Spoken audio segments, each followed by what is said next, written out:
Assalamualaikum warahmatullahi wabarakatuh. Kembali kita berjumpa. Saya Bustami Narda. Tak lupa mendoakan kepada Allah Subhanahu Wa Taala, Tuhan Yang Maha Esa.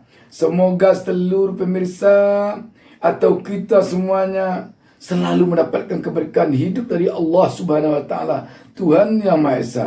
Dan pemirsa yang telah menekan tombol subscribe untuk channel YouTube Bustami Narda Official ini, saya ucapkan terima kasih dan saya doakan kepada Allah Subhanahu Wa Taala semoga pemirsa mendapatkan balasan pahala yang berlipat ganda dari Allah Subhanahu Wa Taala, Tuhan Yang Maha Esa. Sahabat BN, ini ada sebuah pernyataan yang cukup mengagetkan dari Menteri Agama kita. Kenapa mengagetkan? Karena di saat-saat tahun politik sekarang ini, Menteri Agama kita ini bicara tentang politik, tentang memilih pemimpin.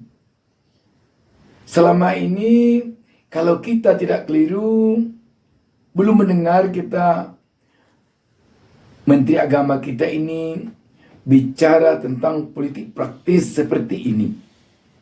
Biasanya yang minta hati-hati memilih pemimpin, hati-hati memilih pemimpin, itu biasanya Pak Presiden kita, Pak Jokowi. Kita baca sebuah berita tentang hal ini.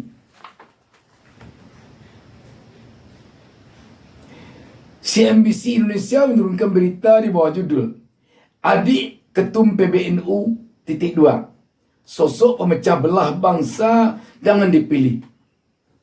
Berita ini tanggal 4 September 2023. Jakarta, CNBC Indonesia.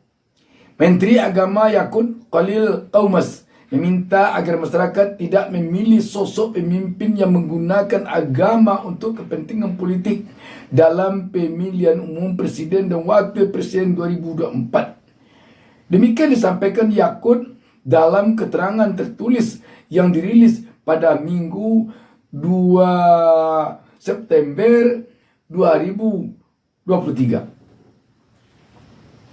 Kita lihat calon pemimpin kita ini pernah menggunakan agama sebagai alat untuk memenangkan kepentingan atau tidak. Kalau pernah, jangan dipilih, ujarnya. Adik Ketua Umum PBNU Yahya Khalil Stakuf itu juga meminta agar masyarakat lebih jeli dalam menentukan pilihan, terlebih sosok yang pernah memecah belah umat. Harus dicek betul, pernah enggak calon pemimpin kita, calon presiden, capres kita ini memecah belah umat? Kalau pernah, jangan dipilih, ucapnya. Bagaimana memilih pemimpin yang benar-benar bisa dipercaya, bisa diberikan amanah untuk memimpin bangsa besar, bangsa yang memiliki keragaman, bangsa yang memiliki banyak perbedaan, tetapi itu menjadi kekuatan kita, sambungnya. Selain itu, Yakut juga berpesan agar masyarakat melihat rekam jejak masing-masing tokoh sebelum menentukan pilihan. Saya berpesan kepada seluruh ikhwan dan akhwat ini agar nanti ketika memilih para pemimpin, memilih calon pemimpin kita, calon presiden dan wakil presiden kita, lihat betul rekam jejaknya, tuturnya. Menarik sahabat, pernyataan dari Menteri Agama Yakut ini. Kenapa dikatakan menarik? Karena di saat-saat tahun politik sekarang ini, dia memberikan pernyataan tentang memilih presiden dan wakil presiden. Seiring dengan ini, tentu publik akan bertanya, siapa yang disasar oleh pernyataan Menteri Agama ini kira-kira? Kalau kita lihat pemimpin yang memecah belah bangsa atau calon pemimpin yang memecah belah bangsa. Dari pemimpin yang tampil, dari calon pemimpin yang tampil sekarang ini, terutama untuk bakal calon presiden yang ada 3 sekarang ini, saya sebut dari urutan abjad namanya: Anies Baswedan, Ganjar Pranowo, Prabowo Subianto. Ketiga-tiganya kita melihat tidak ada padanya potensi memecah belah bangsa. Dan juga kita tidak mendengar selama ini ketiga-tiganya ini melakukan hal-hal yang sifatnya memecah belah bangsa. Coba kita lihat Anies Baswedan. Anies Baswedan pernah menjadi gubernur DKI Jakarta. Selama menjadi gubernur DKI Jakarta, malah Anies Baswedan dapat pujian oleh tokoh-tokoh yang ada di DKI Jakarta, terutama tokoh-tokoh agama. Anies Baswedan dianggap oleh tokoh-tokoh agama di Jakarta, apakah agama Islam, Kristen, Protestan, Hindu, Buddha, Konghucu, dan lainnya, adalah seorang sosok pemimpin yang mengayomi seluruh agama yang demikian bijak. Dan malah mereka merasa pada saat Anies Baswedan menjadi gubernur DKI Jakarta ini, benar-benar mereka merasa ada kesetaraan antar sesama umat beragama. Apalagi antar sesama umat seagama. Ada malah yang telah berpuluh-puluh tahun IMB rumah ibadahnya tidak keluar. Ketika Anies Baswedan menjadi gubernur DKI Jakarta lah IMB-nya keluar. Ada malah mereka merasa terabaikan dari perhatian pemimpin sebelumnya. Ketika Anies Baswedan memimpin DKI Jakarta, mereka merasa disetarakan oleh Anies Baswedan dengan saudara-saudaranya yang beragama lain. Anies malah mendapatkan penghargaan Bapak Kesetaraan dari tokoh agama. Jadi tidak ada kesan yang punya potensi memecah belah bangsa. Kita lihat lagi Ganjar Pranowo. Ganjar Pranowo adalah gubernur Jawa Tengah 2 kali periode. Kita tidak melihat ada potensi pada Ganjar Pranowo yang sifatnya memecah belah. Tidak ada. Tidak ada. Demikian juga ketika Ganjar Pranowo menjadi anggota DPR RI juga tidak ada. Bersih dari segala potensi memecah belah bangsa. Coba kita lihat lagi Prabowo Subianto. Prabowo Subianto juga tidak ada. Kita melihat atau mendengar ada padanya potensi memecah belah bangsa. Bahkan Prabowo adalah seorang prajurit TNI, purnawirawan, legend lagi. Tidak ada. Rasanya pada diri Prabowo Subianto itu benih-benih pemecah belah bangsa. Sekiranya ada isu yang menyebutkan bahwa Prabowo di era Orde Baru ada berkesinggungan dengan pelanggaran HAM, sampai sekarang kan belum ada pembuktian secara hukum bahwa dugaan pelanggaran HAM yang dilakukan oleh Prabowo di era Orde Baru, sebut sajalah isu-isu tentang penculikan dan lain sebagainya, belum ada sampai sekarang pembuktian secara hukum bahwa Prabowo Subianto bersalah tentang hal itu. Jadi kesimpulannya, ketiga baca pres ini bersih dari potensi pemecah belah bangsa. Kalau untuk bakal calon wakil presiden, sampai sekarang baru ada satu yang telah dideklarasikan, yakni Caimin, Ketua Umum PKB Warga Nahdlatul Ulama, cicit dari pendiri NU Kiai Haji Hasyim Asy'ari. Menyebut nama Caimin, kita tentu tidak asing lagi dia di Republik ini.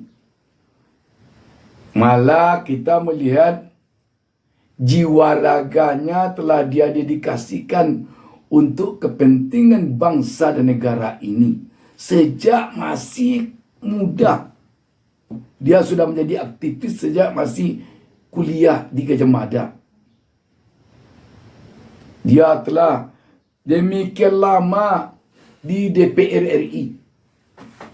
Saya termasuk dulunya masih seorang aktivis pengagum dari Caimin ini. Bicaranya yang bagus, yang lantang di DPR membuat saya betul-betul mengagumi Caimin dari dulu. Terus terang saya sampaikan, saya sangat mengaguminya. Dan kita tentu harus yakin bahwa sama sekali tidak ada tampak benih-benih pemecah belah bangsa pada Caimin. Kalau demikian, kemana sebenarnya menyasarnya pernyataan Yakut ini?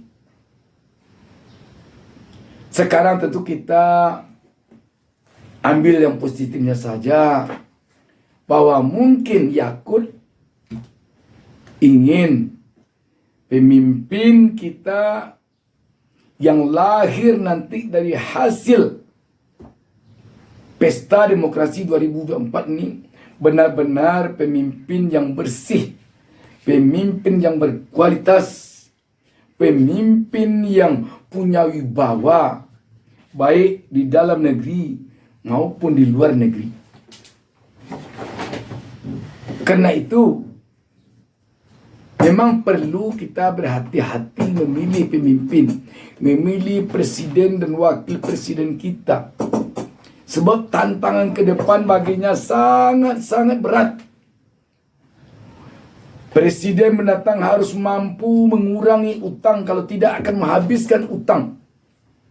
Malu kita dengan negara lain kalau kita disebutnya sebagai negara pengutang. Malu kita. Kita negara besar, kita negara kaya raya dari segi hasil alam, tetapi kita negara banyak utang. Inilah tanggung jawab presiden dan wakil presiden ke depan ini untuk melakukan perubahan agar negara ini tidak menjadi negara pengutang yang membuat kita bisa down apabila berhadapan dengan negara-negara lain di dunia.